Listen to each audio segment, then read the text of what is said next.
नाज़रीन, गडाब में peoples party के झूने कारकुन कामरेड वारिस बलोच पंहिंजे घर भातियुनि समेत प्रेस क्लब अॻियां एहतजाजी मुज़ाहिरो कयो। वारिस जो चवणु आहे त जवाबदार घर में दाख़िल थी संदसि ज़ाल ऐं धीअरुनि ते तशदुद कयो।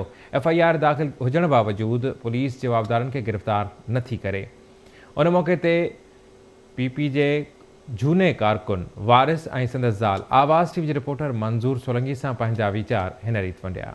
3 मई ते शाम जो फैज़ान बंधानी वलद एहसान बंधानी जो बाद में नाला खबर पिया, ठीक है, वो आयो दरवाज़ो खटकाए अंदर घुसियो। मुझे घरवारी दरवाज़ो जो खोलियो तो उनके लत नहीं मुकन से वसकारो करे ॾिनई। मुझी घरवारी के बचाने के लिए उनकी धी आई तो उनके भी यानी थप्पड़न जो वसकारो करे ॾिनो।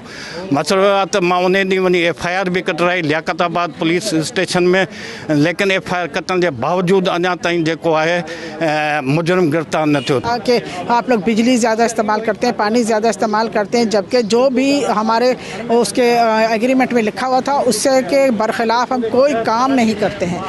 हर चीज़ उसे टाइम पे मुहैया करते हैं, बिजली गैस के बिल, उसका किराया, हर चीज़ उसे दे रहे हैं। लेकिन उसके बावजूद उसने एक गुंडा ना कोई शख्स था, उसे हम नहीं जानते, वो कहते हैं मेरा जानने वाला नहीं है, लेकिन उस शख्स ने अंदर आते ही हमें सबसे पहले ये कहा कि मुझे मेरे चाचा अकरम ने कहा है कि आप लोग उसे तंग कर रहे हैं, और गालियाँ देने लगा, जिसके ऊपर मैंने उसे बाहर धक्का दिया तो उसने मुझे लात मारी। मुझे ये बच्ची मेरे पीछे खड़ी हुई थी किचन में, ये फ़ौरन आके इसने मुझे बचाया तो उसने इसे भी एक थप्पड़ मारा और शोर शराबे में ना वो निकल के शख्स भाग